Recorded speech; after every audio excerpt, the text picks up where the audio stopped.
dober dan vsem. Welcome to Friday day of INDIGO, a long expected day. Today we have here two prominent guests, Peter Sloterdijk, German philosopher,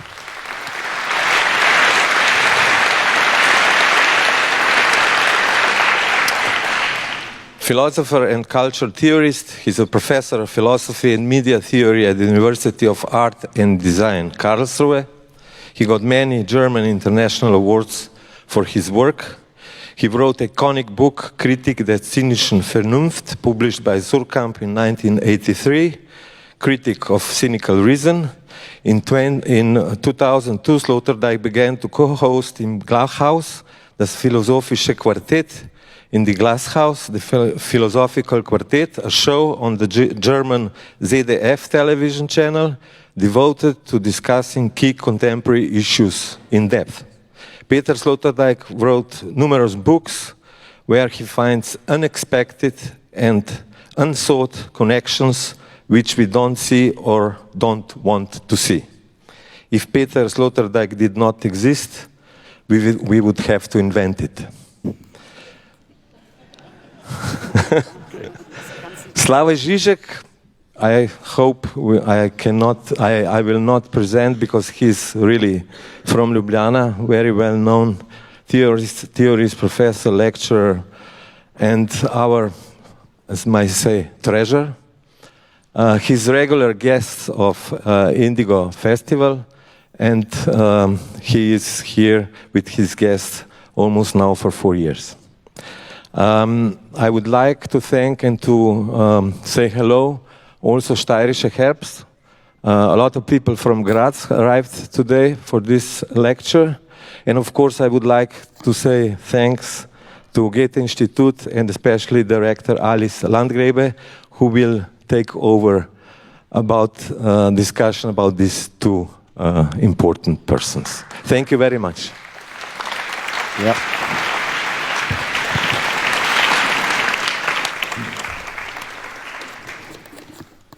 Good evening, ladies and gentlemen. There is a law in Sweden, as soon as two men appear on stage, there have to be two women as well.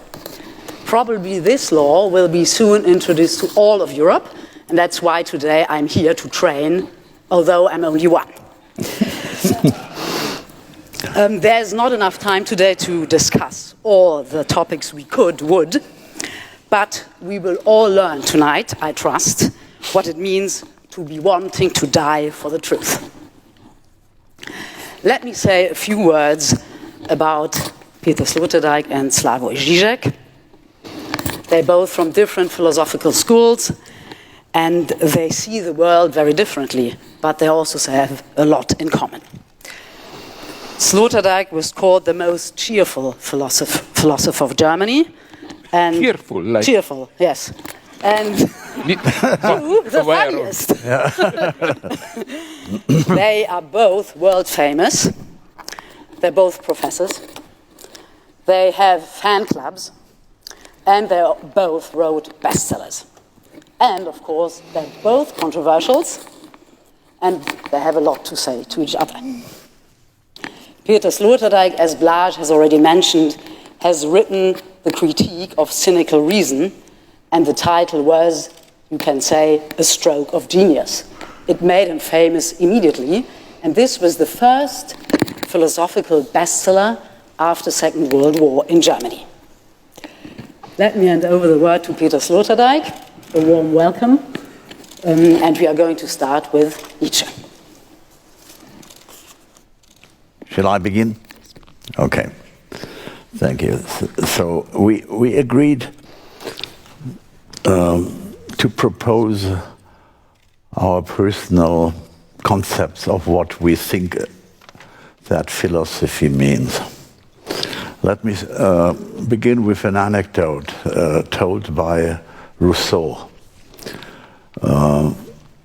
who in his founding essays about modern politics quoted an ancient author who reported the story of a woman, a mother from Sparta, who, after having received the message that 5 sons had died in battle, fell down on her knees and thanked the gods for becoming such an important mother of heroes. And the strange thing is that Rousseau was very fond of this anecdote because his own concepts of modern society inclined into the direction of a neo-Spartanic homogeneous society, as it were, in a kind of social mass in which quasi-Islamic forms of coherence exist. He wanted to suppress the subversive qualities that the Christianity had introduced in Western politics, and the split between conscious and political reason was for him so scandalous.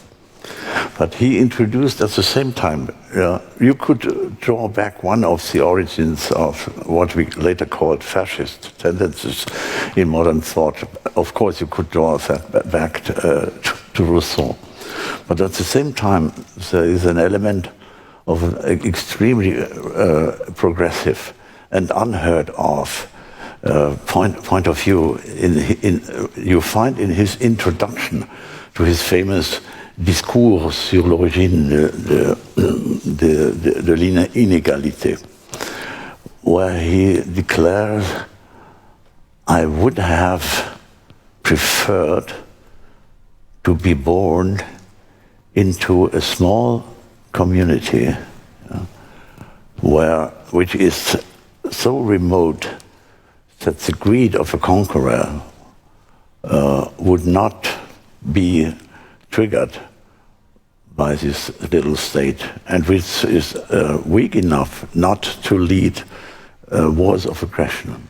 And in this small society, I would have lived and died under the rule of laws that nobody would deny, and it would never come to mind to resist to these reasonable forms of order. And the sensational aspect of this argument is that he assumes a point of view that is authentically philosophical, which is to say that he assumes the impossible position of a prenatal choice of his own existence.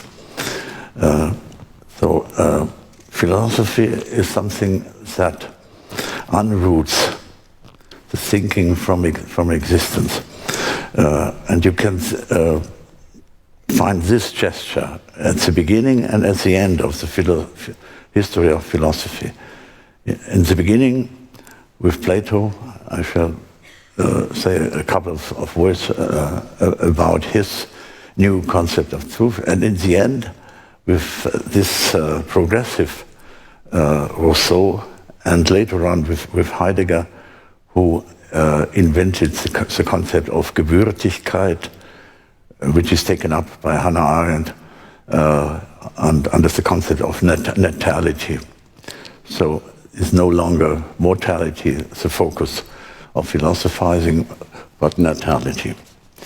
And if you can adopt this impossible position of someone who puts his real existence in brackets and says, I reject my real life, but to tell you the truth, I would have preferred to be born in another world, in another society.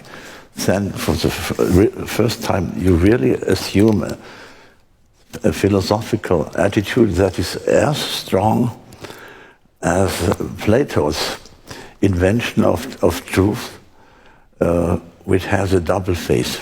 Let me read a short chapter of the famous paragraph 344 from The Gay Science, under the title, "To What Extent Even We Are Still Pious." It is said with good reason that convictions have no civic rights in the domain of science. It is only when a conviction voluntarily condescends to the modesty of an hypothesis, a preliminary standpoint for experiment, or a regulative fiction, that it has access to the realm of knowledge, and a certain value therein can be conceded. In another context, Nietzsche says, truth has no stronger and more venomous enemies than conviction. Convictions are more dangerous to truth than lies. But Plato goes on when he says, for what is the deeper reason why we think that truth is so important? And his answer will be, truth is important because we do not want to be deceived. And we do not want to be deceived, not even by ourselves. So we are, as it were, condemned to an attitude of absolute honesty, an honesty that goes beyond the limits of the life interest. And therefore, Plato can say, I will be understood, namely, that it is always a metaphysical belief on which our belief in science rests, and that even we, knowing ones of today, the godless and anti-metaphysical, we still take our fire from the conflagration kindled by a belief of a millennium old, the Christian belief, which was also the belief of Plato, that God is truth and that truth is divine. Mr. Žižek, would you like to... And it is absolutely clear that Nietzsche cannot stop here, but he has to add one more question, that what about if this belief, this conviction has become untrustworthy in our old days? What happens if we are abandoned by truth and we are no longer in the position of someone who renounces completely to our faculty of self-deception? This is certainly a point where the analytical point of view of Slavoj will interfere. But we find something very important. Plato introduces here only one concept of truth. That means the absolute sincerity. But what he does not say here, but Nietzsche is well aware of that truth is something that has one strong presupposition, that truth is more important than life.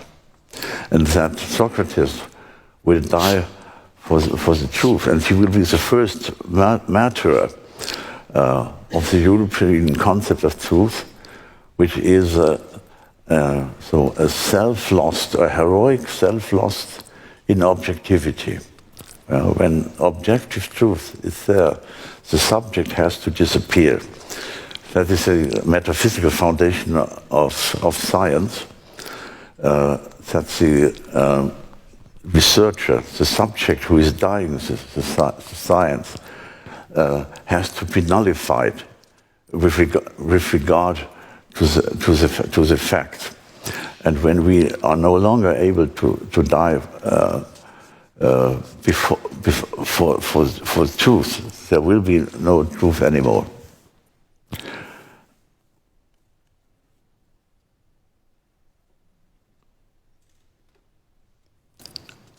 So I think that the history of philosophy is a long drama that is turning around the question, how can humans perform this comedy of selflessness? And how we modern, why have we reintroduced subjectivity into the drama of truth without completely corrupting the concept of truth itself? That is how I would propose my introductory remarks. What if God himself turns out to be our most persistent lie? What if thought? If God turns out a most persistent liar. Okay. Time to reply. Sorry. First, a brief introductory remark. When it was announced that we will be here together, many of my pseudo-leftist friends told me, how can you speak with this neo-Nazi, whatever, he should be your enemy? And I gave them back a reversal of one well-known in English phrase. You know, when you have a friend who ruins everything for you, the usual way to reply is with friends like this who needs enemies. And my answer to those detractors is not the usual humanist one, no, we are really friends. My answer is, maybe we are enemies, but with enemies like this who needs friends. Yeah. That's how I see you. Yeah, I completely agree. But this is not the first occasion to clarify our relationship. Our strange friendship has also been expressed by you yourself in former days when you said after the revolution you would make sure that I would go to the concentration camp as one of the first ones. But you would provide me with a position in the kitchen. No, this is wrong. Rumor.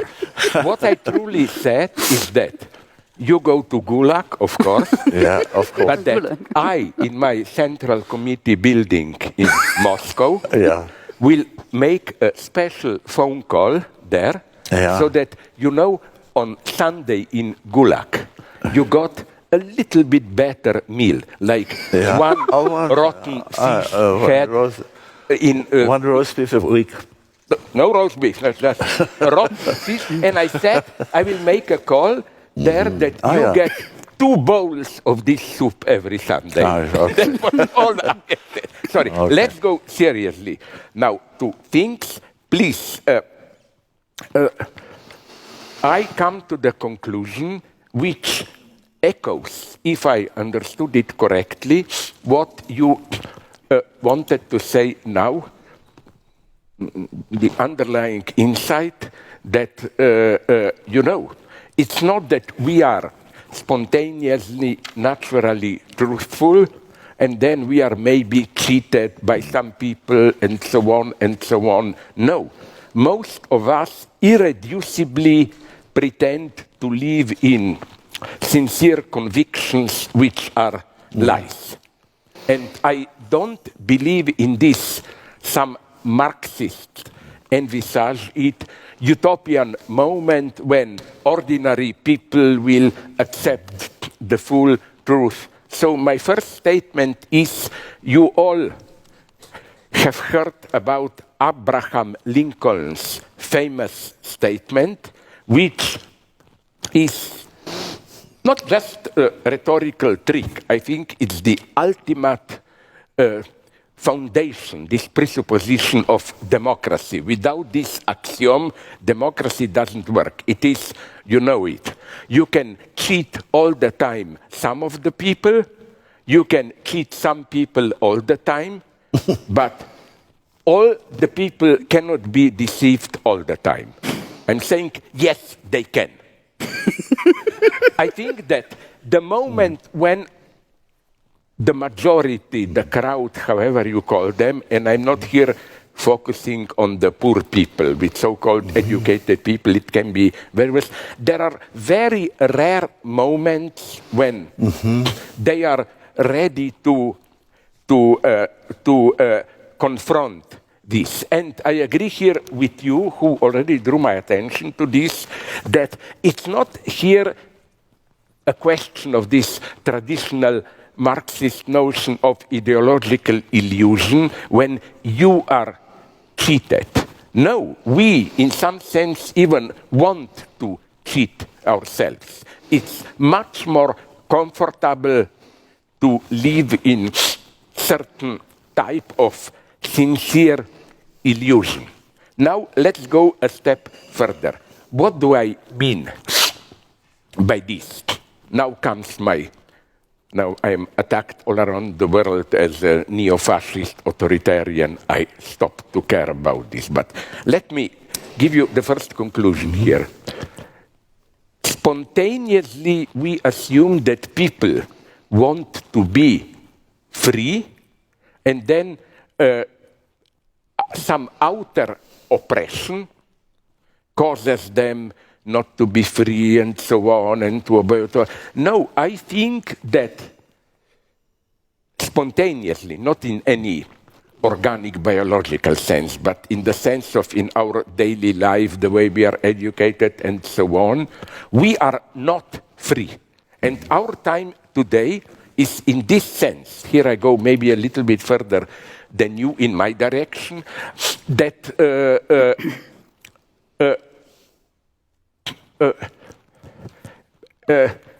freedom hurts. To reach for freedom means to go against your, even if they are sincere, spontaneous intuitions and so on, which is why, now comes the problematic part, I think there is no struggle for actual truth, or if we had liberation, without the figure of a master. Because what is for me the function of the master? Herrschaft, almost in Hegel's sense. When we act spontaneously, we stupidly follow our daily interests.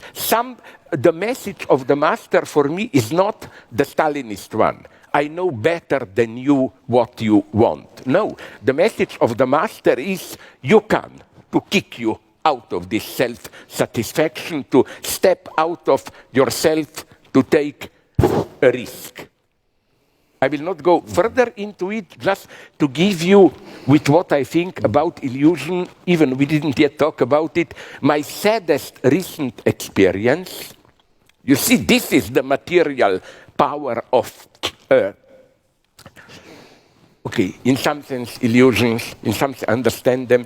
A couple of months ago, I was at a round table at Birkbeck College. We debated South Africa. And there were two old ladies, heroic, African National Congress, fought apartheid for years. And I couldn't resist asking them a simple question, which was, listen, I'm reading in Western media all the time how South Africa is on the edge of collapse, becoming another Zimbabwe. Please tell me the other side of the story. And a dignified lady there, old ANC fighter, started almost to cry and said, let me tell you something horrible. The black majority, poor majority, the predominant stance, geistige, spiritual stance among them is nostalgia for apartheid. You shouldn't say this as a leftist. She told me, look, the standard of living of the poor majority was under apartheid the same as now, maybe even slightly higher, but precisely because apartheid was an authoritarian state, there was certain basic safety and so on and so on. Now is such a chaos and so on and so on. And so you see how difficult and obscene is to get rid of this fact by simply saying they are manipulated and so on and so on. Right, I don't know what to do. It's simply stupid to say this. Just 1-2 points that I give you back the word. Would you go here, now I'm addressing you, even a step further in this direction of Wahrheit, truth, and say that today maybe it's the time to turn around the 11th thesis of Feuerbach. I think that what today we should say is, in the 20th century, we maybe have tried to change the world too fast, too much, without understanding what we are doing. Now the time has come not just to change the world, but we to understand it. Because I think we are more and more missing what my Marxist friend Frederick Jameson calls cognitive mapping, even a vague idea of what is going on today. Just take China, People's Republic. What is this? Is this still the old communist regime manipulating capitalist elements, or what it is? It's a problem. Next thing, just to finish, I think it's very important. Here, I don't think we have a difference, but if you can clarify your stance, I will first clarify my stance. Here I take the lesson of psychoanalysis. I don't trust sincerity too much. There are a lot of lies or whatever which we can believe sincerely. And that's my big problem. I go immediately into hot waters of today's polemics. That's my problem with trans people. Yes, I give them all the rights, blah, blah. No, but you know what's my problem? They talk as if the opposition is, on the one hand, it's biology, that our sex is biologically determined, blah, blah, blah. On the other hand, it is, and I read so many trans texts, it all amounts to these arguments don't count. I feel like this. I feel that I'm a man and a woman, and or whatever. And my spontaneous answer to this is what you feel up yours. Feeling doesn't guarantee anything. Here, trans people like to attack us. Oh, you read Freud, Freud is passé. No, Freud taught us something very important, that to come from biology to social sexual identity, it's a complicated, traumatic social process, which is very ambiguous. We often desire what we are not even aware that we want, and so on and so on. So that would be one of my points here, and the last one about sincerity and so on. I'm here becoming, as I presented myself to a German media, they asked me, what are you? I said, moderately conservative communist, no?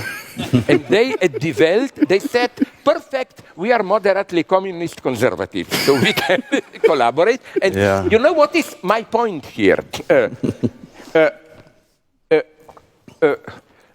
My point is that now it's something horrible that I will tell you. I'm sorry if I sound like right-winger, but here I take very seriously what to say.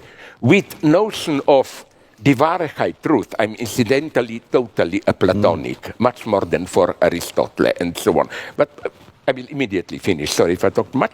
What I wanted to say is that what is happening now in the West, I still believe that, yes, West did many horrible things and so on, and I know many things. It's not only African slavery, it's Latin America, it's maybe one of the most horrible things, the British and others attack on China, Opium War, and so on. Horror. But are we aware that even when we criticize this, we strictly speak within Western tradition.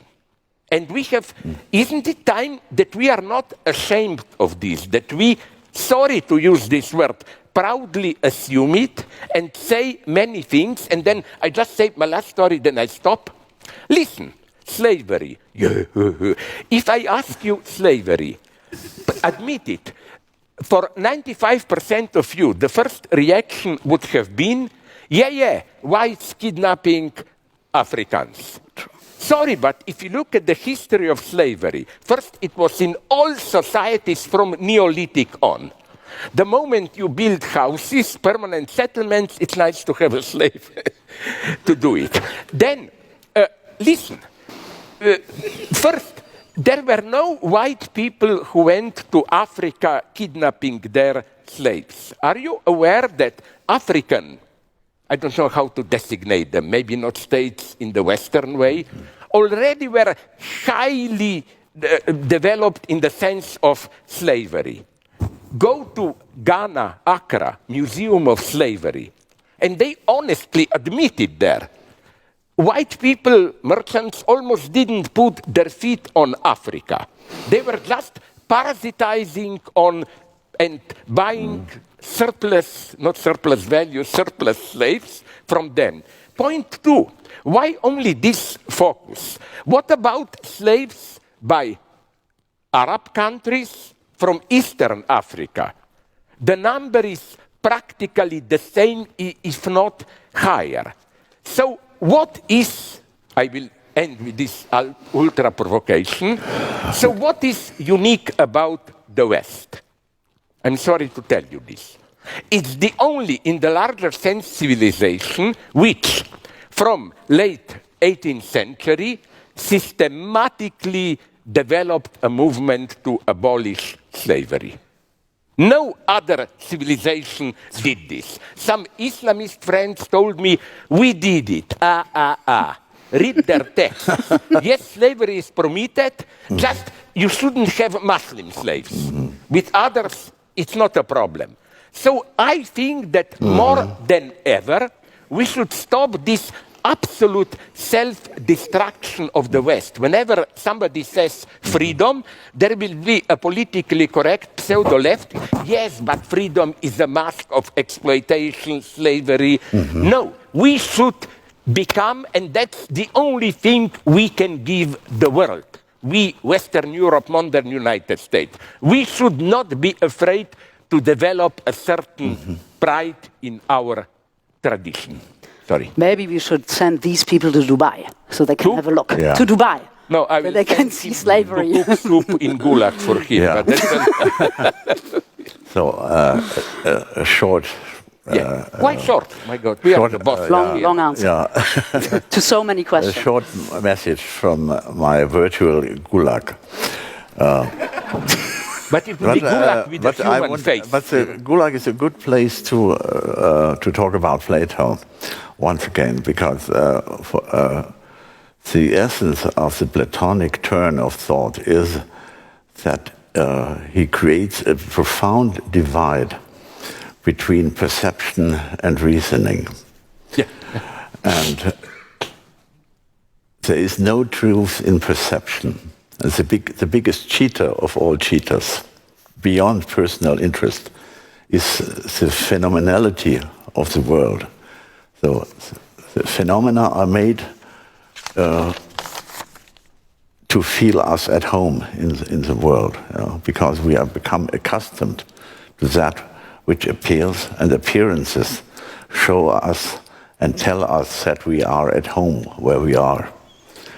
The Platonic turn introduces something very horrible, because he demonstrates the asteroid quality of thinking, of reasoning, because he can prove sometimes that perception is a deception. And the ancient philosophy is nothing but a huge collection of examples of how perception is seduction, introducing error, and helping you to indulge with your eldest illusions. So this divide between reasoning and feeling has been carried on through the whole history of philosophy.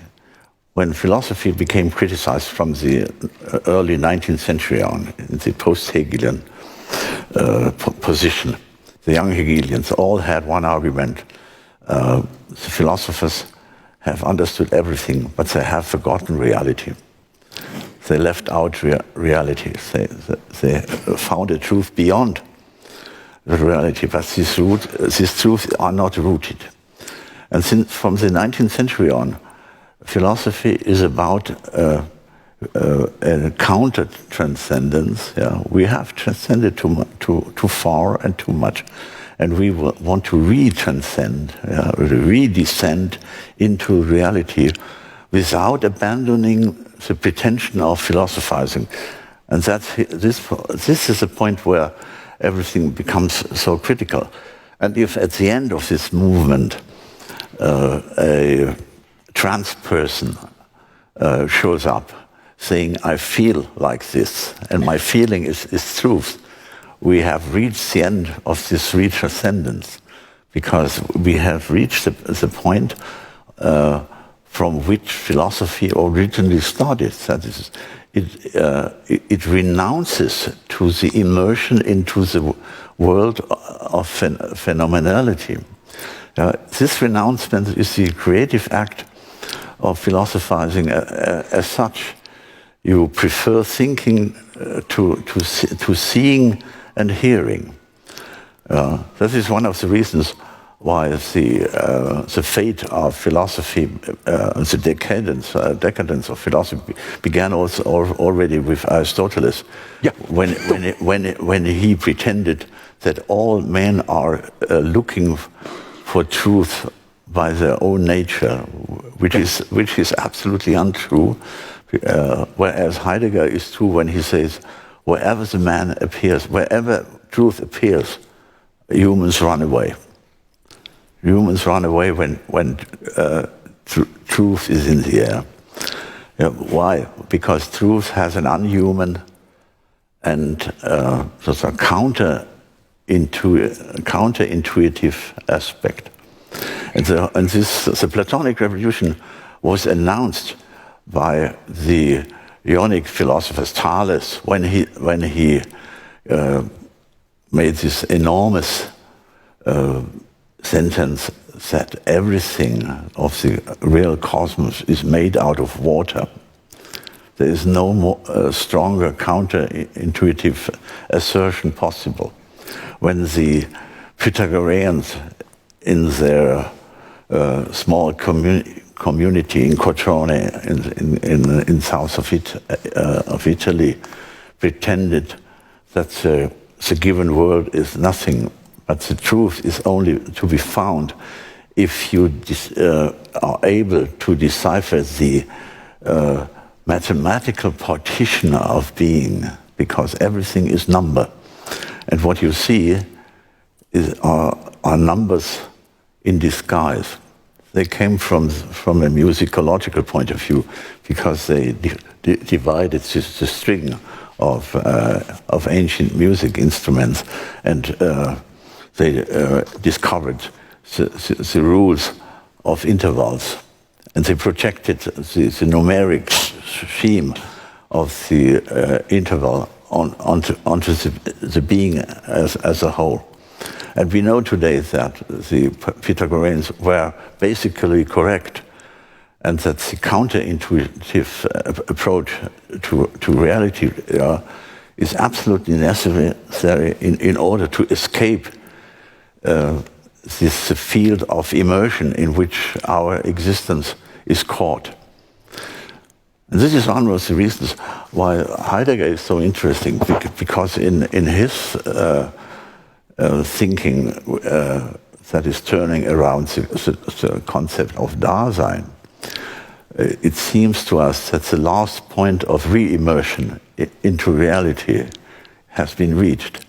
At the same time, his master Husserl tried to something similar when he introduced the term of Lebenswelt, and tried to show that even the most abstract forms of thought are in a way rooted into something in a pre-philosophical reality. So the interest for the re-immersion of thinking in reality is the main passion of great thinkers in the 20th century. Think about Merleau-Ponty, who was one of the heroes of this gesture, or Sartre, whose whole idea turned around the concept of situation. Because situation is as it were, the French way to the Lebenswelt.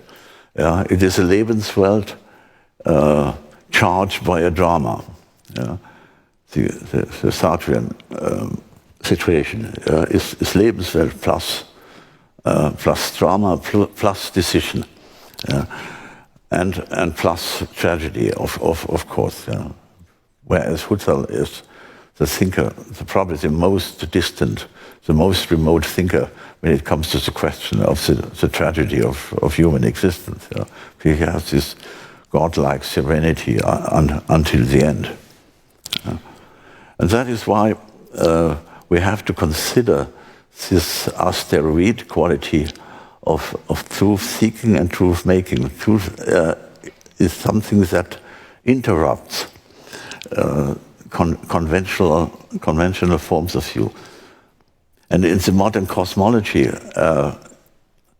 is nothing else but the biggest expression of this terrible side of counter-intuition. Because if matter does not really exist, but if matter, as the famous formula says, is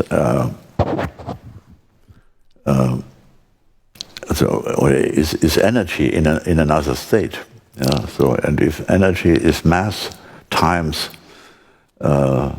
speed of light squared, you have reached the peak of something you cannot see, not feel, not hear.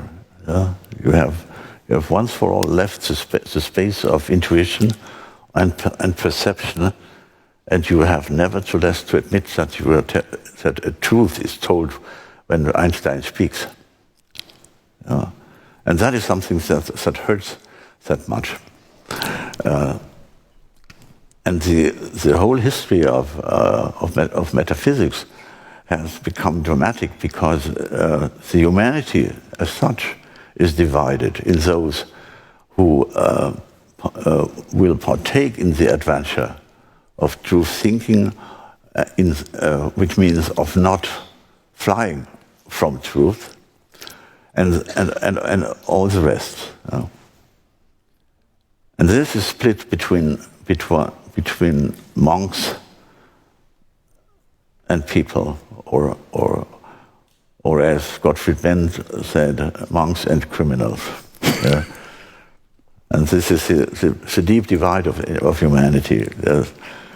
Just as Köstler divided humanities, or the activistic part of the humanity in yogi and commissars, so Gottfried Benn divided humanity into monks and criminals.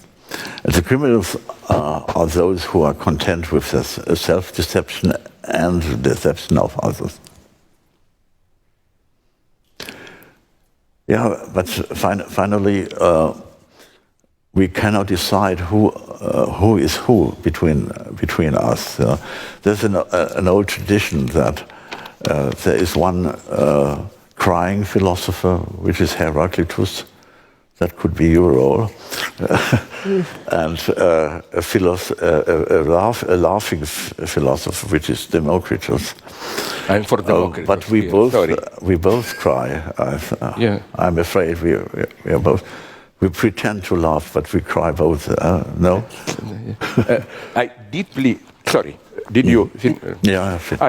What you said now, it may appear just a rhetorical trick, no? This cry, laugh, no? But there is deep truth in it. In what sense? I was attentive always, this is my old story, maybe you know it, to the fact that why are all relatively solid, not really good, but nonetheless films about Holocaust comedies? I think that when truth is too dramatic, it's fake. You translate it into our intuitions if you make an ordinary drama, like a prisoner in Auschwitz confronts the Nazi, or in Gulag, kill me, I'm proud. No, when things are really horrible, there is no place for so-called normal human dignity. Only comedy works. And you know, I will not take your time now, but I learned wonderful stories from my Polish Jewish friends. You know that already in 43, 44, there were in Poland jokes by Jews about Jews. It was the only way to survive. You remember 30 years ago, Srebrenica massacre. I will not bore you with them, but they're wonderful. I like them. Extremely brutal, vulgar jokes about Srebrenica. But let me not get lost. Let me go on with more important things. I find this, your counter-intuition stuff, so important because first, now you answer yes or no, just if I got you correctly, then I go on.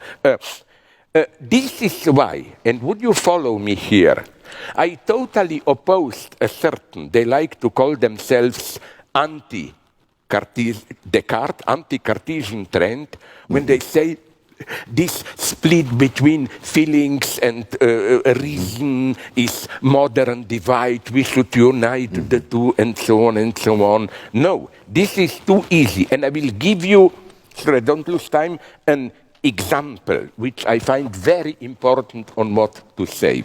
The worst ecological orientation today is to put it in terms, our science, abstract approach, screwed it up, we should return to organic unity with nature. That's a fast road to total catastrophe. If anything, yes, science is responsible, but I like to quote here Wagner, die Wunde schließt der Speer nur, der sie schlug. But without science, there is also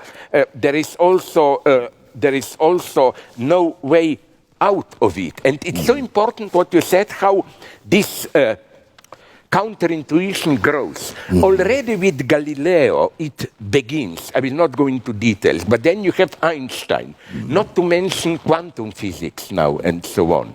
I mean, we are in a totally counterintuitive work.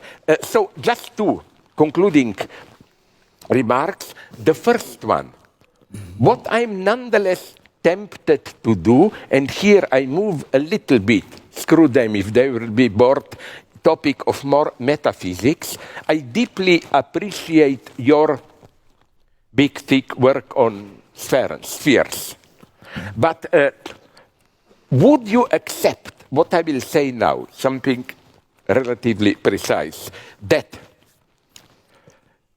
this need for a sphere in human sense, language and so on, appears only to a human being who is already out of its instinctual natural sphere and exposed to wilderness. And following my beloved Hegel, I recently reread his, third part of Encyclopedia Beginning Anthropologie, where, my God, Hegel is more radical than Michel Foucault. He said at the beginning of being human, it's madness, self-destructive madness. And language, civilization arouse, you build a sphere to control your own madness. So I see subjectivity already at this level. The last point, I will try to, and I wonder how you will react, what is in my nature. Now I will be a hypocrite. God created me like this. I'm an obscene guy. I cannot function without a dirty joke. But I think this joke makes a point. Maybe some of you know. It's a dirty one, but I'm not ashamed to tell it because it has a feminist twist. The woman wins. Wife is with her lover on the first floor in a bed, making love, and the wife tells her lover, don't be afraid, my husband is out drinking, he never comes home early, we have time. Nonetheless, then, they hear some steps, a drunken husband is returning.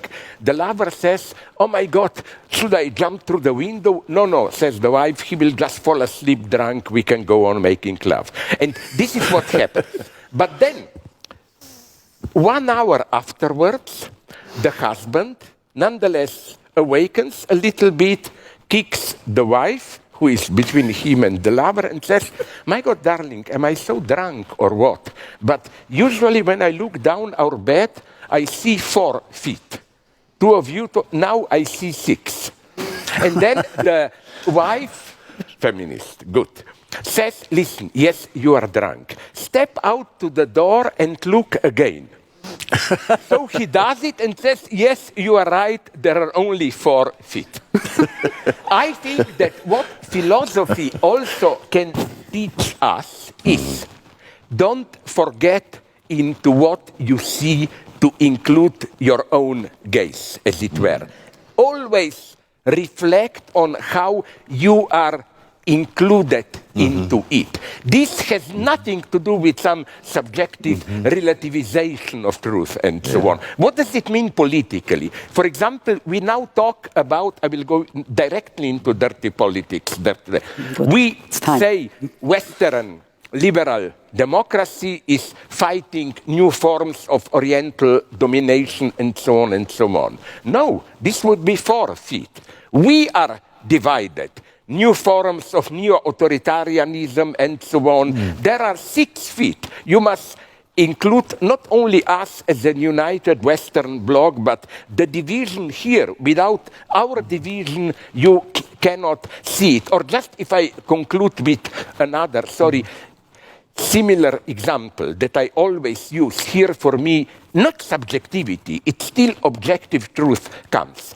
Let's imagine, I will take you so that I don't take only on him. We are in 35 in Germany.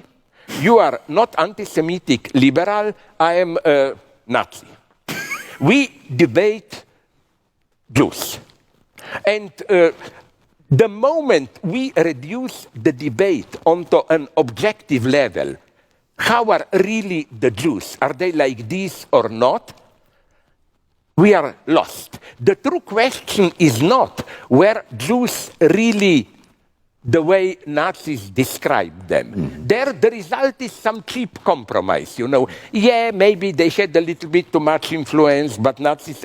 The true point is, why did the Nazis need a figure of a Jew to assert their identity? This reflexive turn is, for me, at everyday level, close to something maybe philosophical, this philosophical reflection. And now I speak too much. Hast du gelesen, wenn du jung war, Winnetou, Karl May? Of course, yeah. Yes. You know how after Winnetou ends, he says, Hauk, ich habe gesprochen. Hauk, ich habe gesprochen, yeah. Now I say, Hauk, ich habe gesprochen. Bitte, du geht's weiter. Yeah, he talked also to his horse. Sorry? What? He talked to his horse.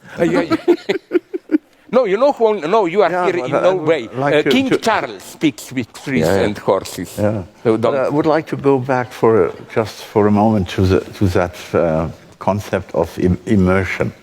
Yeah. Because I think it has not only a technological meanings. The term as such stems from the field of virtual reality designers, and it describes this kind of optical devices you put in front of your own eyes, and you look into a different world.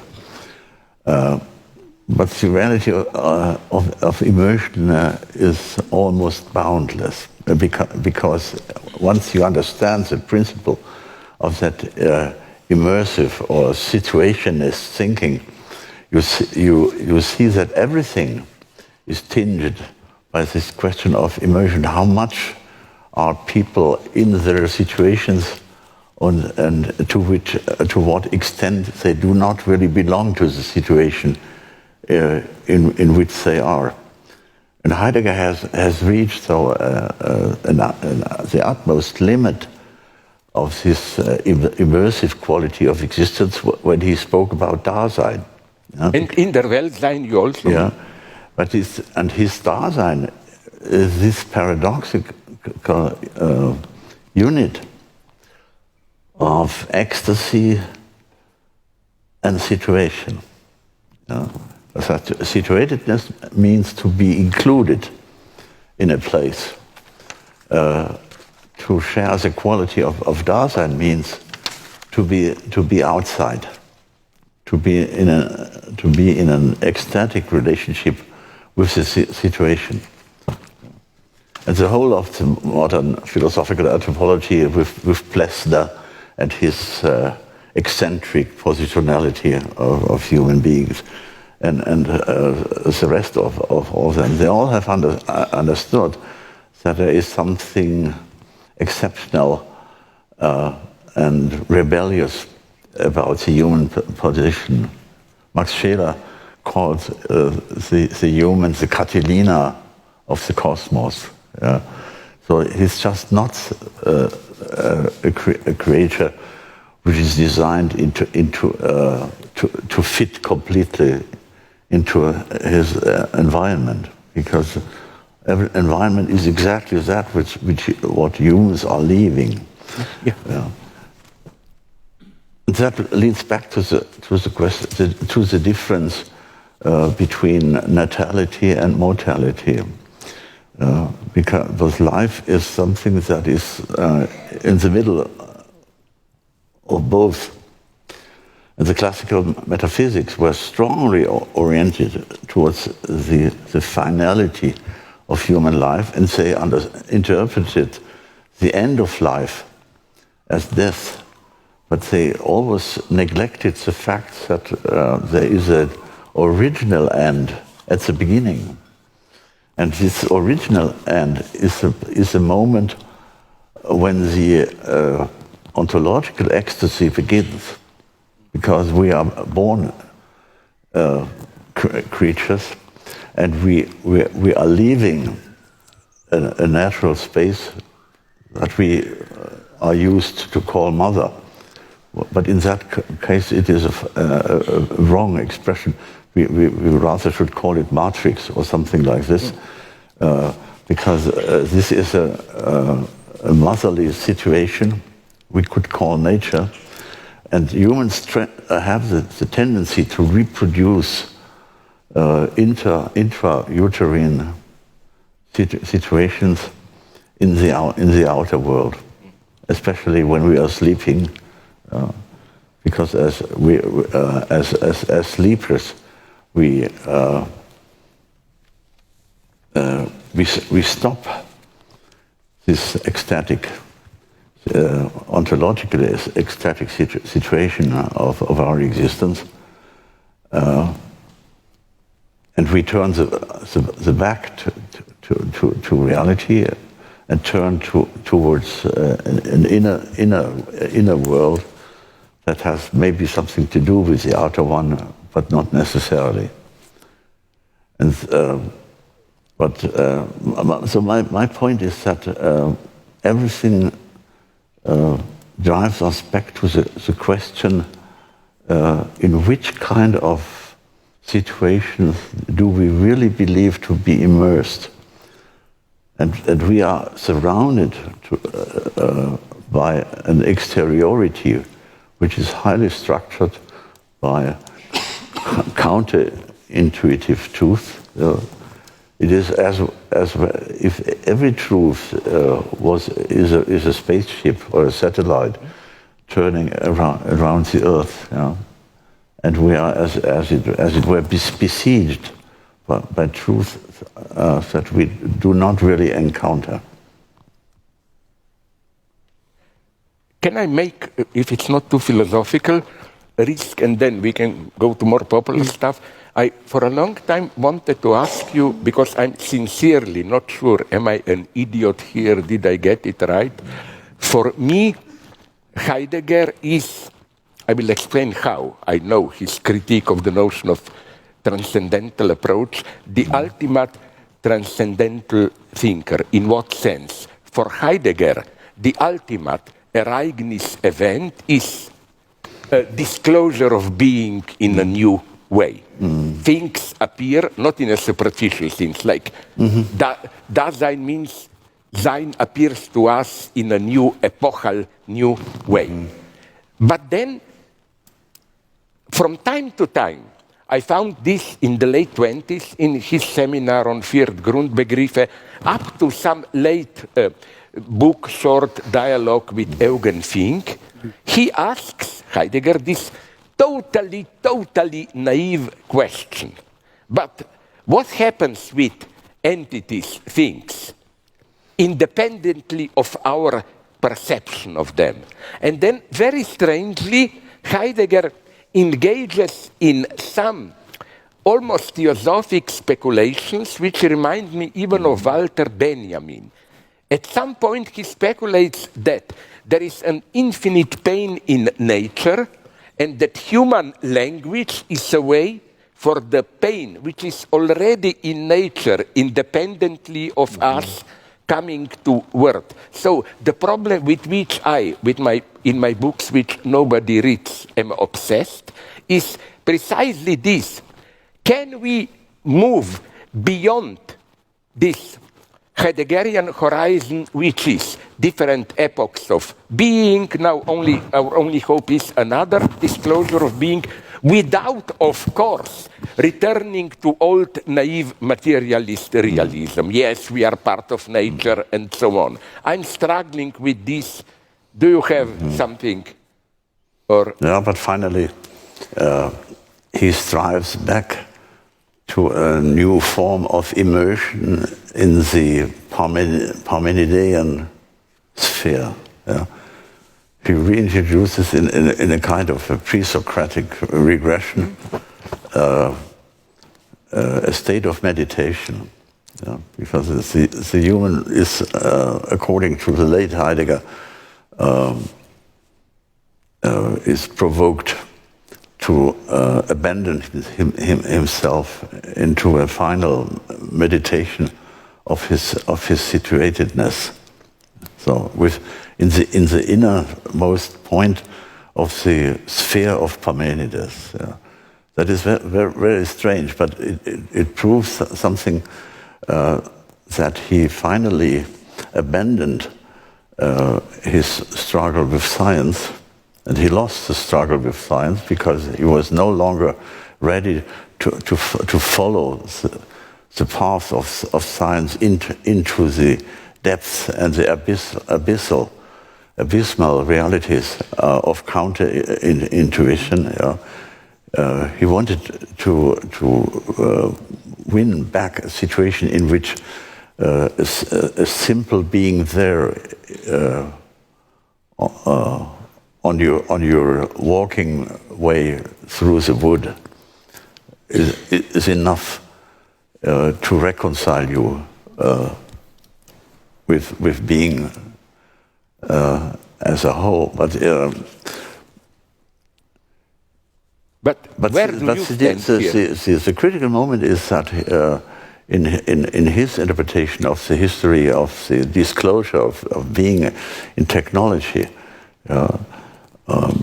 he hears nothing but the bad news of technological power, and he does no longer want to hear that. But we have to deal with these powers in a position of as it were, divided immersion. So,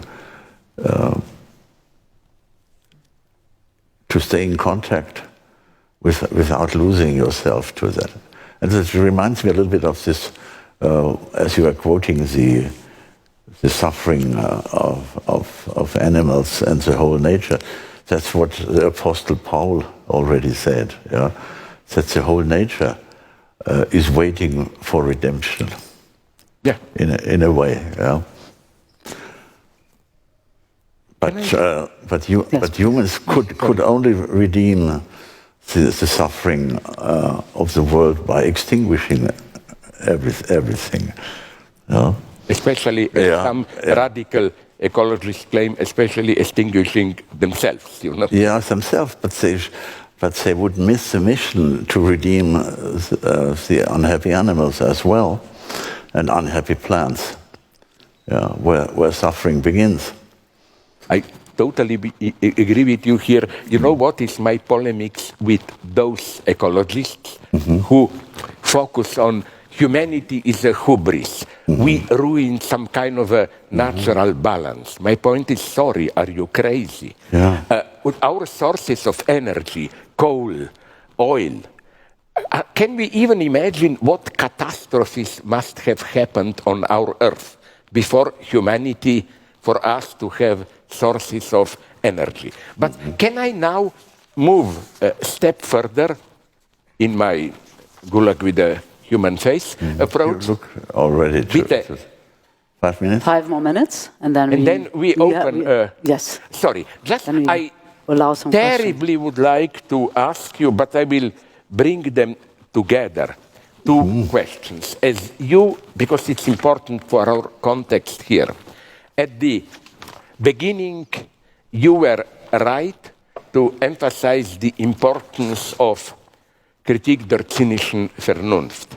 I don't know if you are aware how important that book was here for the so-called, under quotation marks, dissident movement, at least parts of it, because the way you wonderfully there paraphrase, turn around Marx, not Sie wissen nicht, was sie tun, aber sie tun es, but sie wissen sehr gut, was sie tun und dennoch, and nonetheless they are doing it. I remember that was my experience in the mid-late 80s. It was, I had a friend at Central Committee of the Communist Party. He sincerely believed in ruling ideology. He lost his job.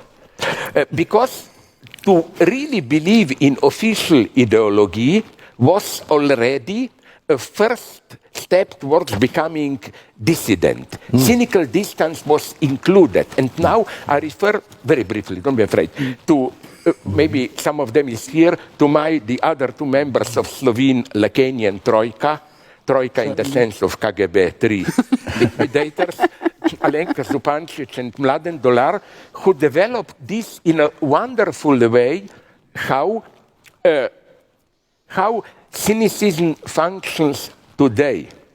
It's no longer simply this fetishist denial, je sais bien, mais quand même. I know how it is, but nonetheless. It is that the system reproduces itself through a permanent awareness of how it is. Like I think today the predominant talk on ecology, they say everything openly, but they say it in such a way that it guarantees that nothing will really be done.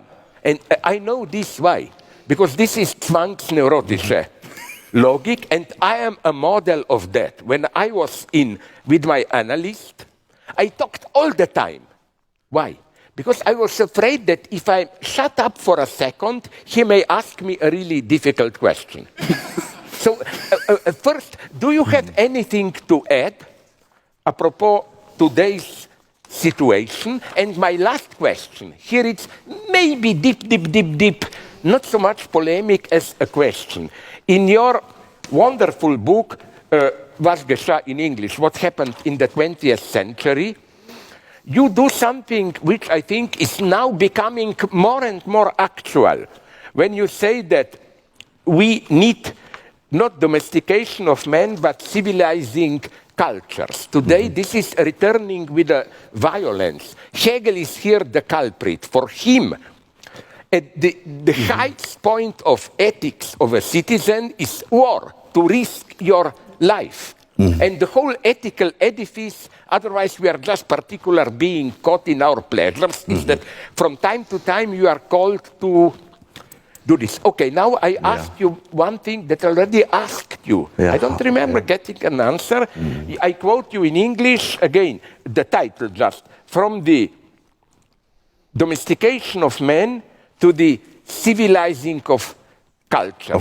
Like, okay, who, how, where do you see even a minimal hope will do it today? I'm trying to impute you a secret communism here, as you can imagine.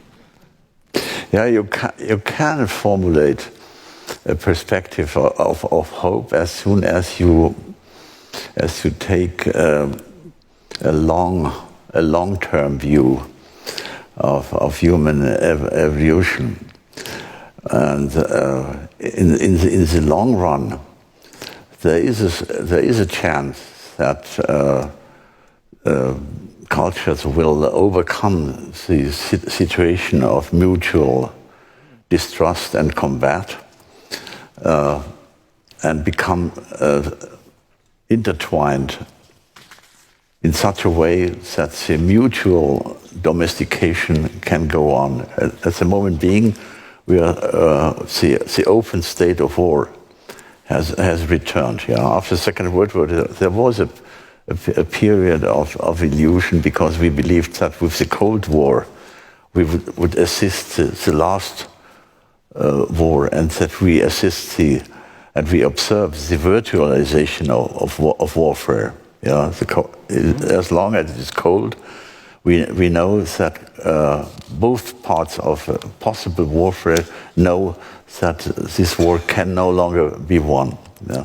We observe today a regression into the ideology of victory. And as long as the idea of victory is in the world, this is the real poison of world history. As long as the idea of victory is there, we live in a Heraclitean world. As Heraclitus said, war or polemos is the father of all things. And the second part of his saying is more important. The result of war is the divide between God and man, let us say between commanders and those who are to obey, and masters and slaves. So the result of war is a division between the free one and the slaves. And this is the essential result of world history as war history. You know? As long as war is there, as long slavery will exist. But in the long run, I could imagine that the process of mutual dependence would make set strong progressive steps that all this could disappear. But let me comment on the first question as well.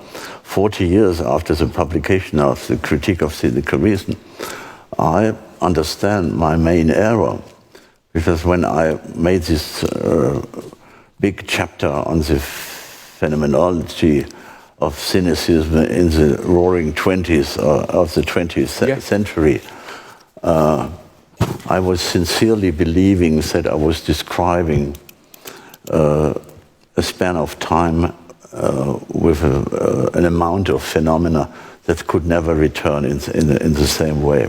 And I was sincerely convinced that I was describing the peak of the cynical state of mind in the world.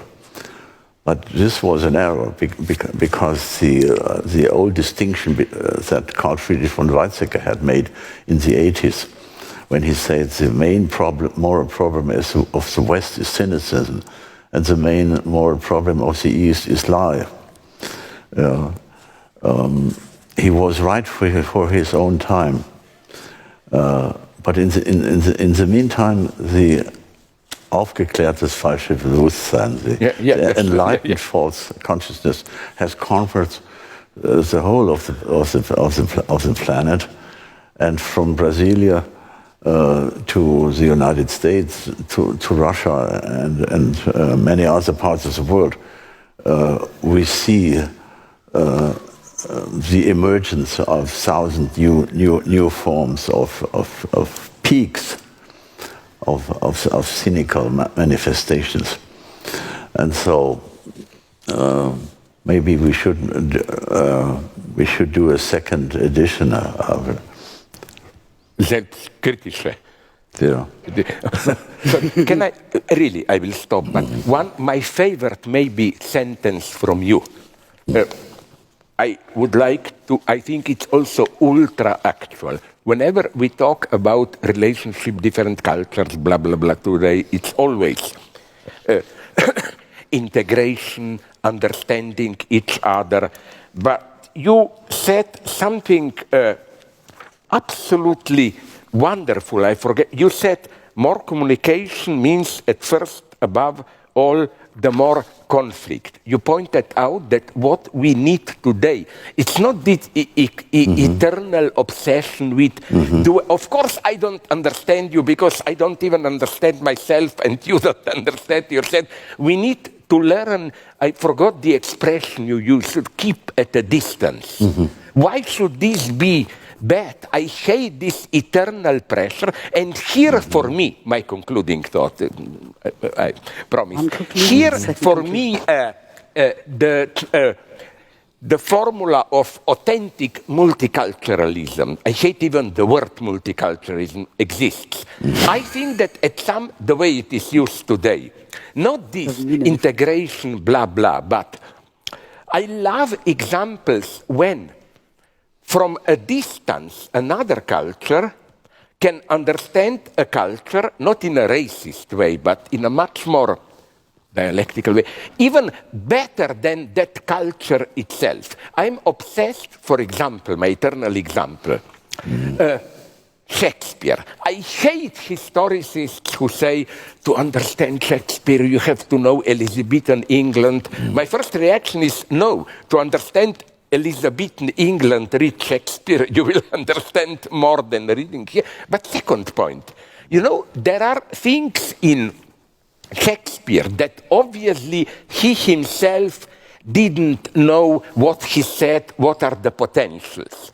So I think we as foreigners at coming later, what if we are in a position to see dimensions which are in Shakespeare, we don't simply impute or them on him, which were in some sense there, but we can bring them out. I'm here referring to the well-known saying by Walter Benjamin that sometimes history is like you take a shot, cinema, but the chemical to develop the film are invented only later. My saying it, for example, Shakespeare. The greatest movie version of Shakespeare is, for me, Akira Kurosawa in 1962. Toshiro Mifune is Hamlet, returns from studies in United States, blah, blah, blah, the usual story. And it's with a wonderful title, so true. Only bad people can sleep well, because of course they don't have and I love this, so although I don't like too much, with this I will really conclude, Salman Rushdie. But at one round table with him, an idiot from the public attacked him in a politically correct way, claiming, but you are on Indian origins. You are now too much under British influence. And he gave a perfect answer. He said, no, it's not true. Two great Indian writers are the main influence on me. Jane Austen and Charles Dickens. He said, to understand middle class in India today, is Jane Austen, these slightly impoverished families, how to marry your daughter. To understand poverty in India is you know, this paradox, this interconnection where you have to go out to understand a culture. That's the only multiculturalism that I admit. Absolutely not this obsession with we should integrate, understand each other. Why? There are many people, even nations that I fully respect, but I'm not interested in them. Please. Ich habe gesprochen. Winnetou, zweiter Teil. Last reply? Last reply? Ich sage nur eins, I would add something more elemental to that observation. This is so-called post-colonial situation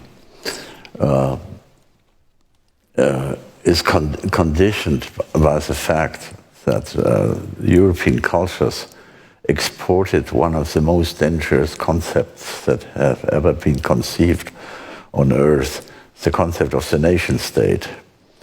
Yeah, because the nation state is a political form that asks for being filled by the ideology of a coherent population.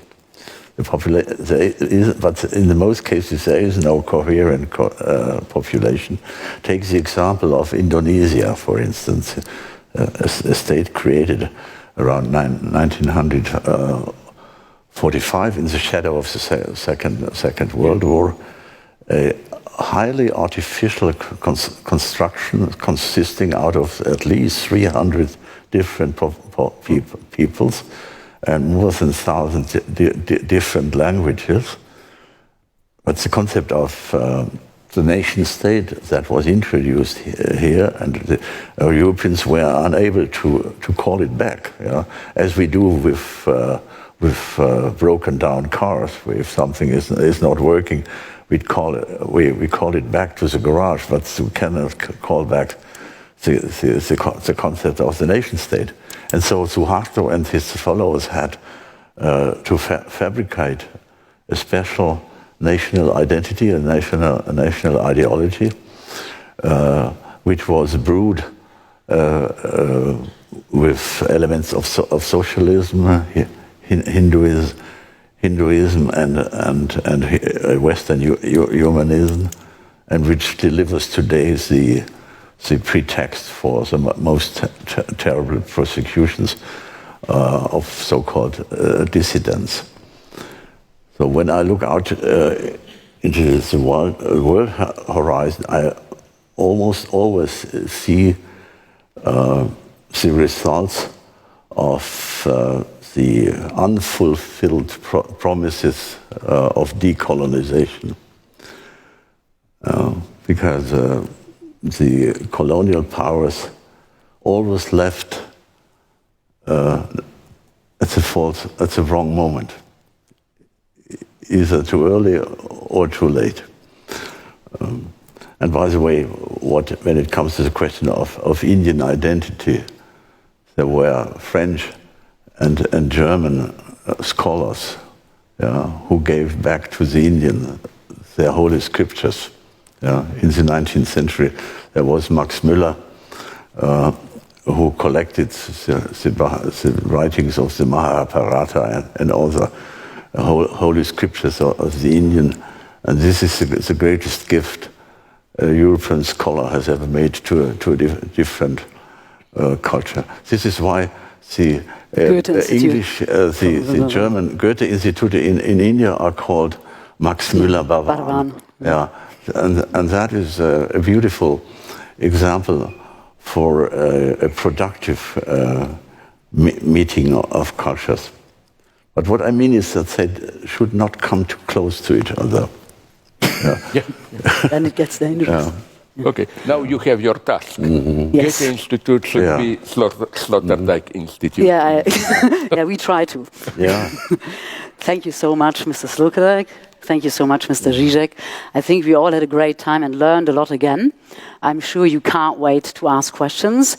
Don't let them be too PC. Question? Here's a question. Yeah, you get a mic. No, because we will hear you, but probably the working class back there will not hear you. First of all, allow me to give a very general comment. Apropos Lacan, who says there's no sexual relation, it was nice to see you both sitting here talking and looking at each other, but there was no relation here. I felt like there were two languages that are spoken here, two different philosophical mentalities or different ways of thinking. But it was nice also to hear you both speaking. My question is to you, Slavoj, when you were talking about pseudo-leftism or people who keep on talking about slavery or they are anti-slavery and they hold this very pseudo-leftist position. And I absolutely agree on what you said, and I've been following what you've been writing recently. But my question is, how would you formulate a leftist, if I may use this stupid word, authentic leftist position here? If I'm going to say, no, I'm not with this very naive anti-slavery movement, for example. If I'm going to use this discourse, what's the radical position here? What's the radical discourse here? And I do understand you, since I am a good reader, I may say, to Hegel and to Lacan, who always talk about freedom from within the law, not from without the law. And I do understand what you said in relation to Hegel this way. But if I'm going to say, how would you talk about this topic, for example, racism, or how would you formulate your position as a leftist, not as a right-winger, since you're always attacked and that you're fascist, that you're a right-winger? How would you describe your position in right words, for example, in relation to this topic? Am I clear here, or? I think. I hope so. I'm not sure, yeah. I mean, how do you describe it? How would you reply? What is your response to all those attacks who always say that you are, I don't know, this and that? Question. First, I will say that I absolutely reject the position that if you criticize something, you must have a complete positive program, otherwise you shut up. I think we live in a horrible time of, I call them unholy alliances. For example, let's forget about South Africa, but you know what a horrible phenomenon this is? I've written about it, but not here. I don't want to be published here in this, as President Trump would have put, this shithole of a country. So, do you know what happened in Uganda? Now it's already half a year ago. With big majority, their parliament voted the most severe law against homosexuality probably in the world. If you are caught in homosexual act, it's up to death penalty. Okay, so what? You know, but I did something that many journalists who protested this didn't do. I went, because they speak also English there, to check on the web their newspapers. You know how they formulated it? All of it. As anti-colonial struggle.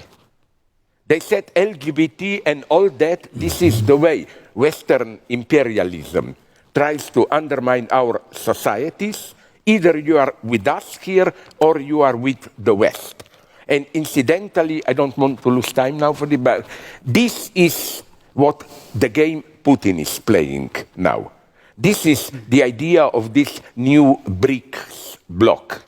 It means allow Saudi Arabia to do what it does, allow Taliban to do what they do. The model of where we are moving, for me, are immediately after the victory of Taliban in Afghanistan, the deal they immediately made. It is. China said, we recognize you, who cares about women's rights, but you leave us alone that we do in Uyghur with Muslims there what we want.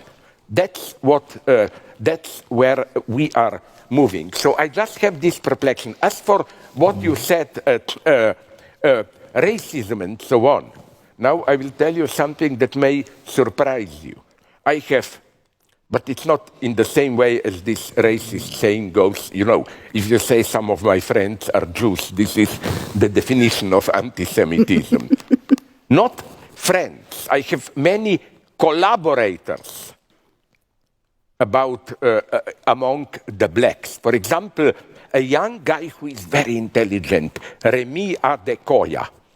He wrote a book on cultural differences, not in a very deep sense, between Africa and Western Europe. He did something very simple. He made a large inquiry, which is politically the highest value for you. In Europe, it was equality. In Africa, it was wealth obtained illegally or legally, it doesn't matter. Incredible how we talk about inequality, how we treat Africans. Africans, they want wealth, survive, they don't care about, literally, about equality. Here, problems emerge. As for racism, feminism, sorry to repeat my old stories, but I got a lesson of a lifetime of this. When I was, some of you may know the story, some 15 years ago, Missoula, Montana, and met some Native Americans, so-called. You know what happened? They told me, don't call us Native Americans. This is for us the true white racism, because first, Native American, and what are you, cultural Americans, or what? Mm-hmm. And they gave me a wonderful, maybe you know it, jokish answer. They said, we much prefer to be called Indians, because in this way, at least our title is a symbol of white man's stupidity, who thought they were in India here. You know how often, that's what's the problem today with political correctness and so on, are they aware the extent to which their apparent criticism of racism and so on, and especially feminism, is secretly patronizing? For example, I spoke with Africans, I have friends there, okay, we met in London, blah, blah, who told me that for them the most refined form of Western liberal racism is when there are big crimes in Africa, like Rwanda slaughter.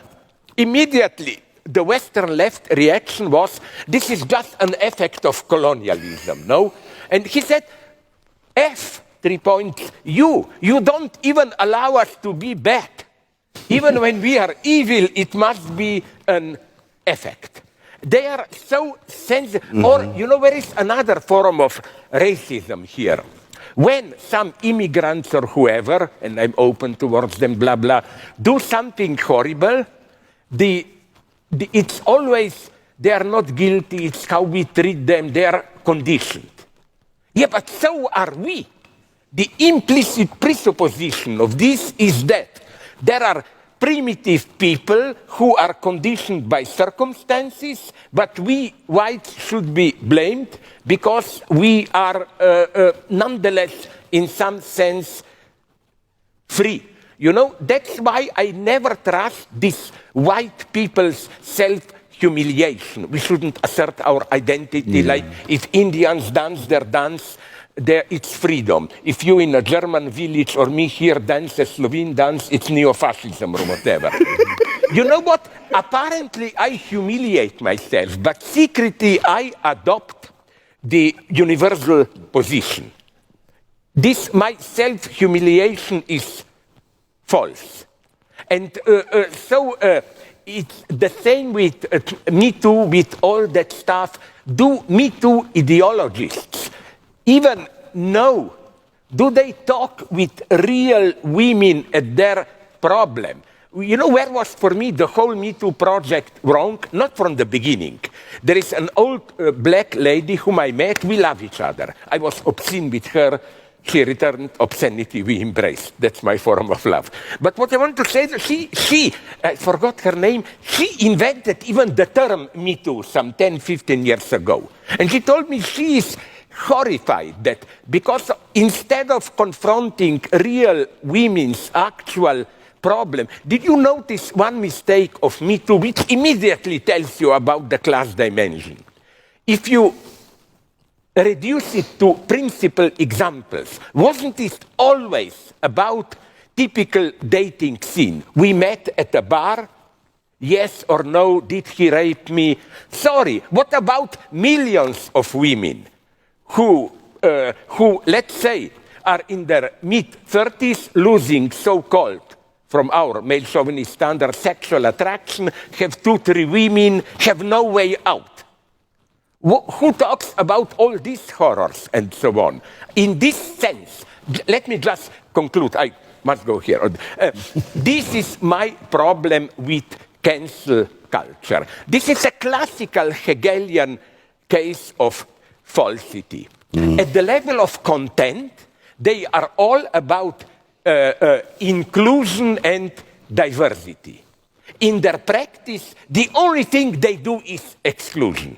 And it's kind of a, I have friends there who admit this to me, it's almost a Stasi logic. You never know even what rules are when you will become suspicious. This is why, when I had a polemic with a right-winger in the United States, I told him, if I were a rich billionaire who wants to destroy the left, I would support cancel culture. Why?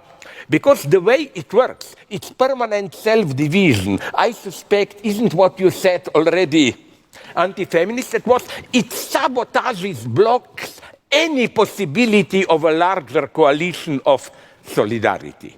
These are my problem. And no, I'm sorry, I don't have a formula. I know that there will not be a new central committee. If you ask me, I will stop immediately, then you focus on him, this guy.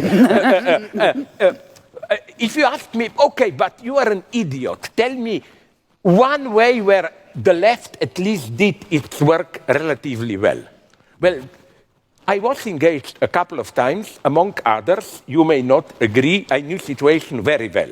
I'm friendly with the ex-vice president of Bolivia, Alvaro Garcia Linera, Bolivia. The left was there 12 years in power. The standard of ordinary people almost doubled, and they did it in such intelligent way that they didn't scare the capital. That's why, you remember 2 years ago, there was a coup d'etat, then new elections which Morales forces won again. So I'm totally opposed to Cuba, Chavez, Venezuela, Nicaragua. They screwed it up. In Bolivia, they didn't. So I see just particular hopes here and there. I'm very sorry. That's why I like to define myself as a war communist. I think we are approaching some kind of a new emergency state. And what Europe is doing now, the world even more, is treat it like, okay, let's change a little bit more, 5% here, tax, so just that our life goes on the way it does. We are still doing small things in order to do nothing. By war communism, brutal term that I use with all the irony, of course, I mean we have to prepare, with hope that it will not happen, to more global cooperation. It will be necessary. Imagine a stronger pandemic. Imagine stronger ecological catastrophes and so on. We will have to collaborate, otherwise we will really enter new feudalism, what Yanis Varoufakis, with whom I otherwise often don't agree, predicts. I think, to conclude really that the problem today is not even any longer liberal capitalism or something else. Liberal capitalism is already gradually disintegrated. It is either something new or something where the world is moving spontaneously, which is much worse than capitalism that we knew. My God, the third, ich habe gesprochen, now ask. Yeah. Capitalism? Bitte? Is it part of capitalism? Is What? What you just said, the thing that we're moving to, is it part of capitalism or is it something This is totally a different? big question of debate. I don't know enough to give an answer. No because time. some people like Varoufakis, Jodidin, thinks it's already a neo-feudalism. I don't know enough to pass a judgment. Spätkapitalismus. Es Bitte? mag Spätkapitalismus. Yeah, but all these terms, what I hate in the left, I hope we agree. Whenever they see something they don't like, they call it fascism. Without any serious analysis, it's a simp word which prevents you to think. Yeah, they also called Nietzsche a fascist. But his claim was to be called a fool. And our claim should be to be insulted as much as possible. Absolutely agree with you, yes. When somebody agrees with me, the wrong guy, then I'm in a panic. Once in the United States, somebody praised me, and I started to sweat. What did I say wrong? What did happen? Sorry, please. Next question, please. Yes. Thank you very much for the talk. I was just going to hone in on the relationship between philosophy and truth, as you both have sketched it tonight. There's another speaker for the festival, Catherine Malabou, who was here yesterday and the day before, who in a very similar Q&A, very explicitly said that philosophy and truth are totally separated. They don't. The relationship, the interest of philosophy ought to be, in a kind of Deleuzian sense, distinction between sense and nonsense. I'd just like to hear your comments on not only that, but maybe just broader the idea of that the task of philosophy is to distinguish reason from madness, health from disease, space of reasons from the space of causes, kind of a distinguishing act. Would you agree with that? Disagree? Just curious to hear. Yeah, but thinking begins with two gestures. The first gesture is to point to something, but as the totality is something you cannot point to, you must believe that the act of speech refers to something. That's a basic function of language, to make you believe that meaning exists. And if you cannot believe that meaning exists, language will die down, and you will have the feeling that there is nothing to say. But if you have something to say, you will probably, in the beginning, pronounce distinctions, because and you will see that binary distinction will help you to get oriented into the openness of the world. And the philosophical moment starts at the very moment if you understand that you have to go beyond the self-made dichotomies, the self-made dualities. And the very moment when the third term comes into the game of thinking, all these distinctions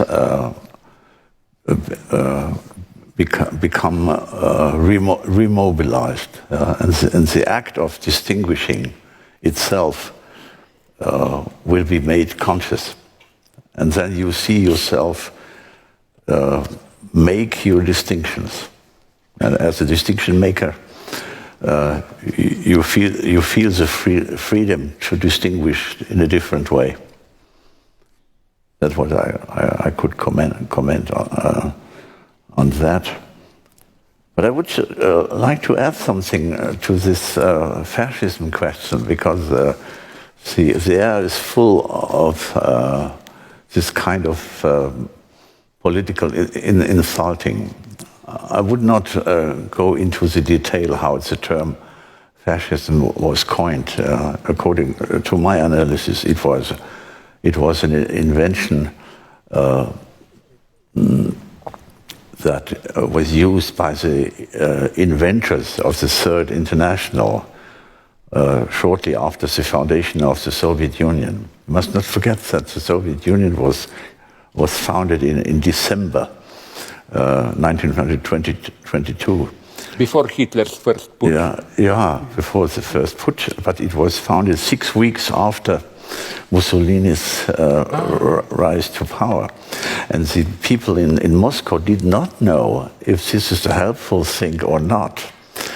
Yeah, and they had a long flirtation with the Italian Revolution until they understood that Italy had delivered the pattern for what should happen in Russia. That means socialism in one country.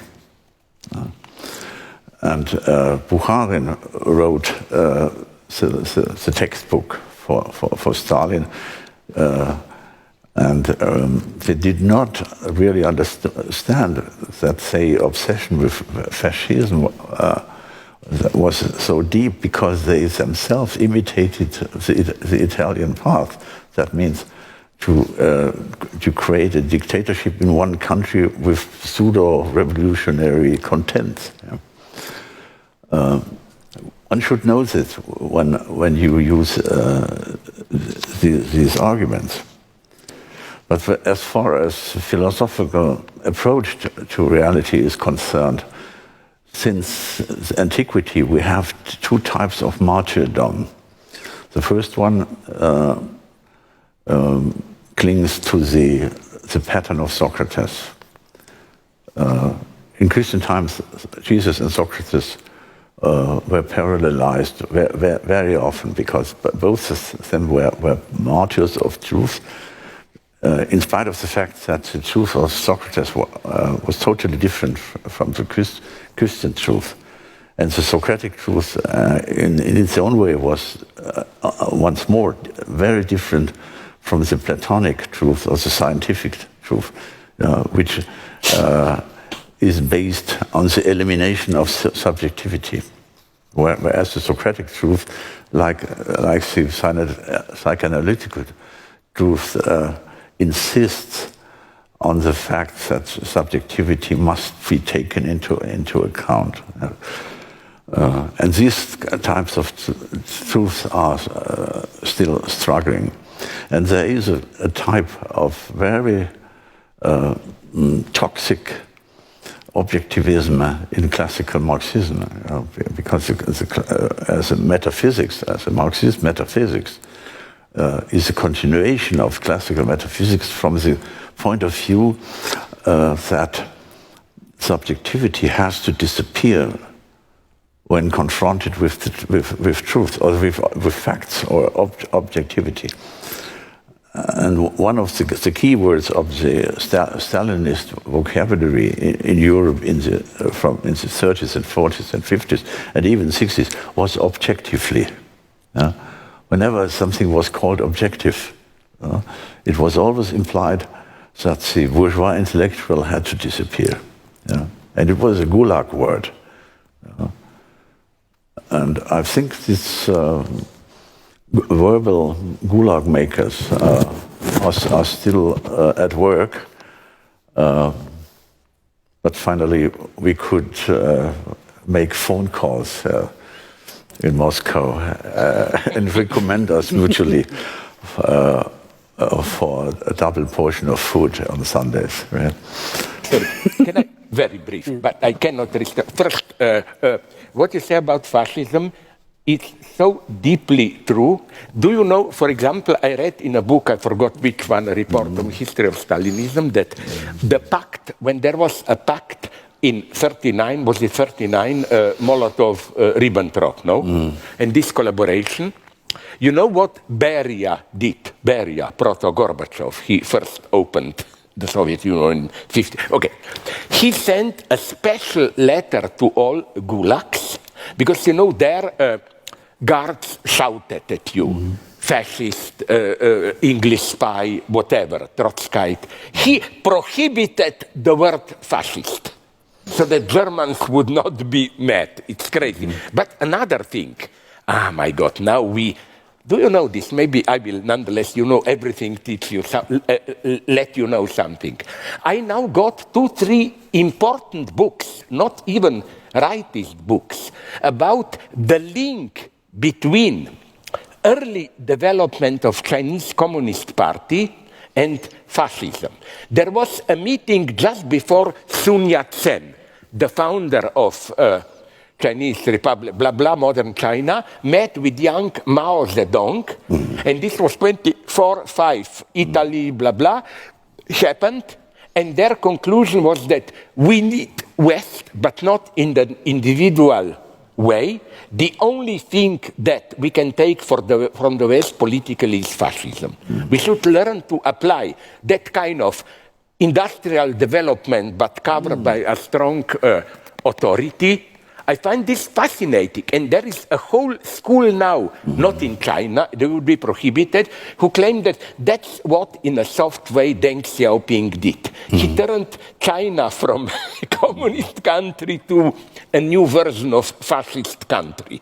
By this I mean patriotic ideology plus industrialization and so on. Let's not lose time, but the second thing that you know, Catherine Malabou, my God, we are old friends, I love her, and so on, but I am not a Deleuzian. I don't believe in any big emancipatory potential of the left. Whenever people tell me you Lacanians are potentially conservative, I just mention one book which I love. It should be obligatory reading for all the Lacanians.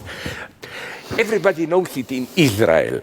A specialist of Mossad or who for inner security wrote a book, short book, how to fight Palestinian terror, which is all Deleuze anti-Oedipus.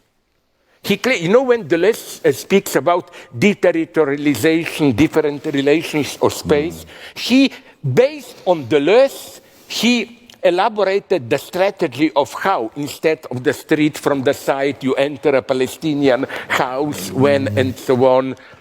I think that it's absolutely not as self-evident as it may appear that Deleuze, in this sense, has some great emancipatory potential. I remain here with you and with myself. You know, truth is not simply something objective there. Truth is, for a up to point Freudian like me, something very paradoxical. It's not the problem, this empiricist problem, it's out there, we never can reach the truth. No, the problem is we never can really escape the truth. That's the lesson of Freud. Even when you try to lie, the way you lie, the truth penetrates it. So no, I'm sorry, I totally reject the notion, which is popular, that any reference to firm truth means the first step towards totalitarianism. No, all great totalitarianists. If there was somebody who was in practice totally non-dogmatic, pragmatic, it was Stalin. Everything depends on circumstances. Read Hitler, totally pragmatic, and so on. Sorry. Thank you very much. Noch eine Frage, Führer. Yes, I think time's up, unfortunately. But who decides this? The boss. Where is the boss? Here's the boss.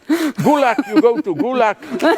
You don't even get a special second place on Sunday. But we are here. What happens if we stand 5 minutes more? Yeah. My God. Yes? Okay. Please go on. That's what I call a democratic dialogue. Really? No Okay. Stalinism. Yes. Please, you have the guy here. The conclusion. Can you hear questions? me?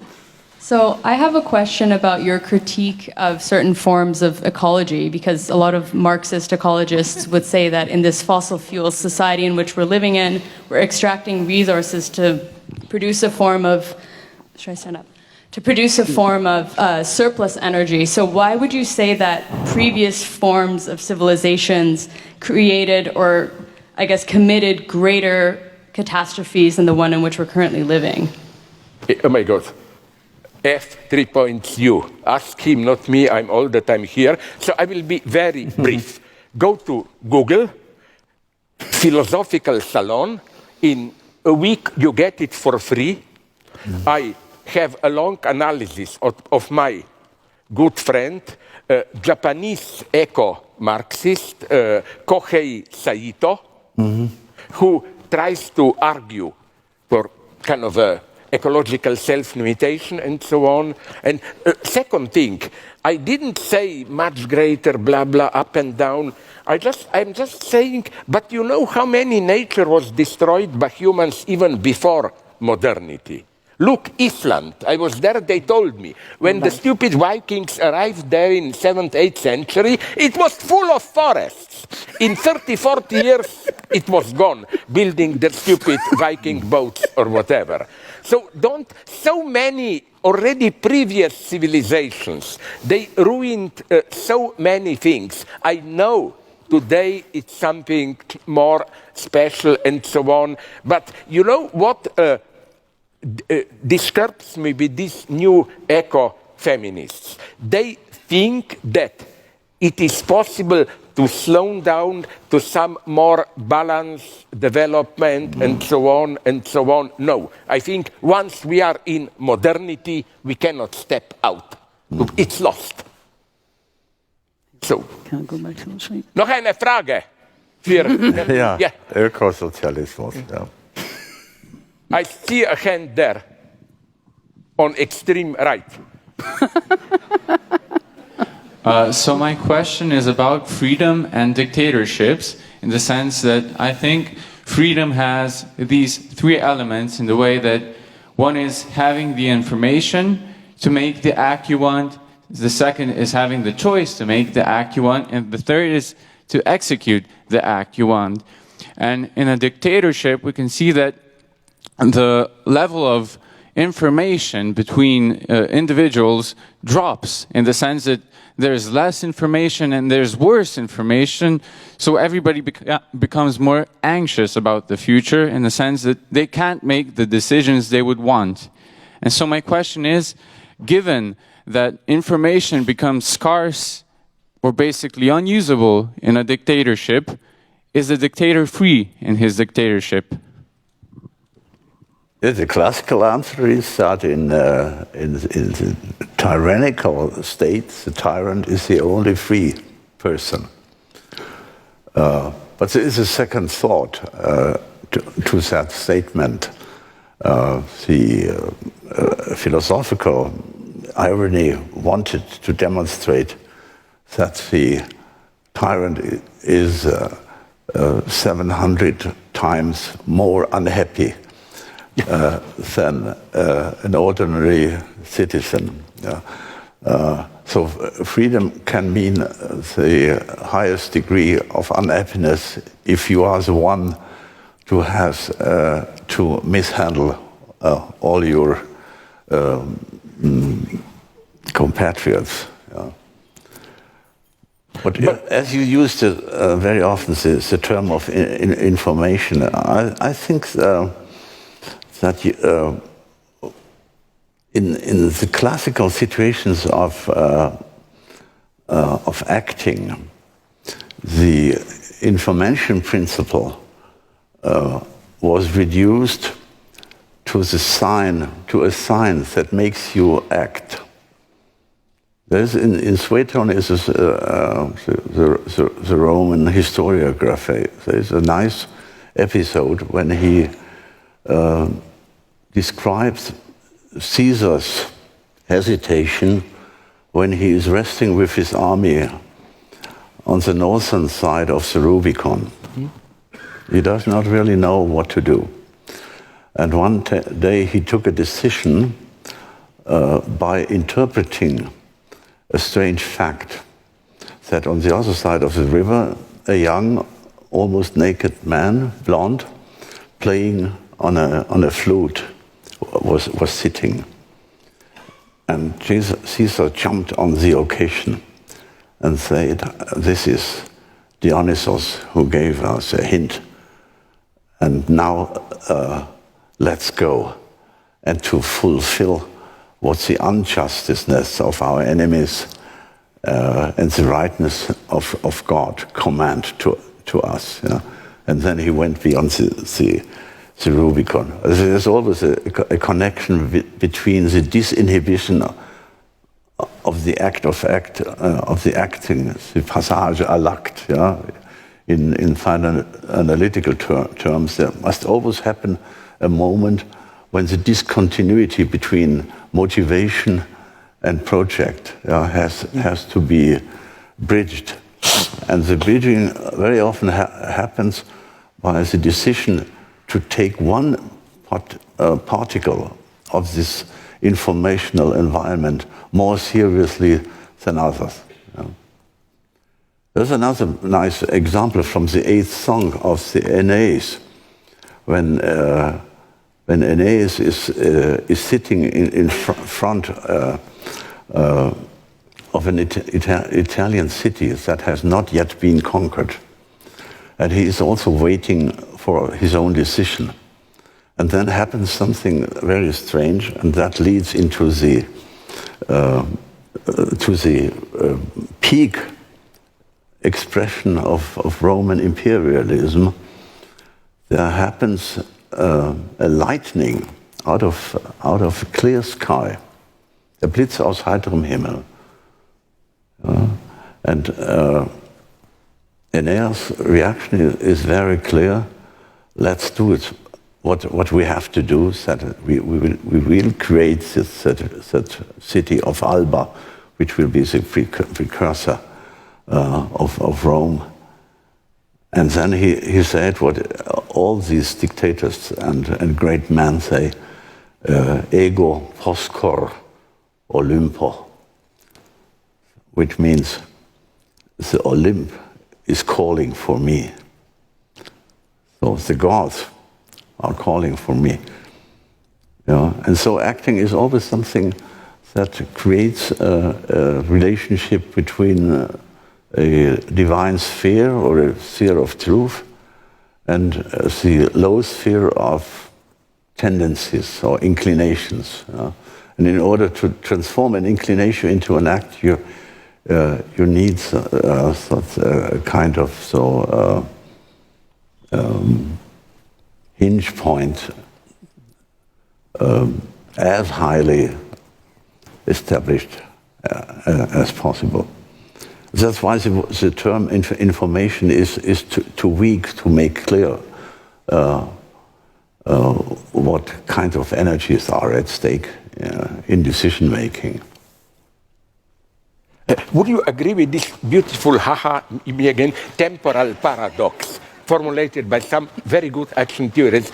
Yes, we decide for reasons, but retroactively our decision creates reasons. We are never in this neutral position, look, it's like falling in love. I like your hair, whatever, but that's why I fall in love with you. But only after I am in love, I see reasons. But to conclude, not to drag time, you know where I doubt what you said? Listen, you called something democratic, non-totalitarian societies where information is available and you can decide and enact. Do you think we live in such a society? We don't. Maybe even less than in some totalitarianisms where people, nonetheless, you cannot say it publicly, but they know the truth. In China, they know they are controlled. They are much less in illusion than us. Or to repeat my old formula, the worst kind of unfreedom is the unfreedom which you experience as freedom. You are not even aware. Stop. Now we have...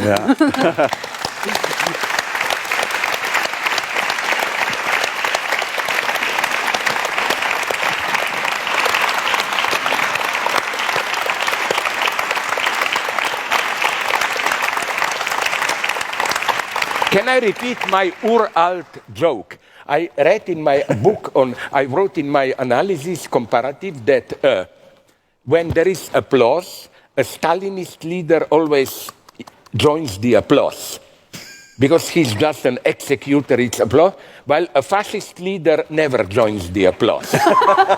We draw this distinction here. Thank you. I had to say that.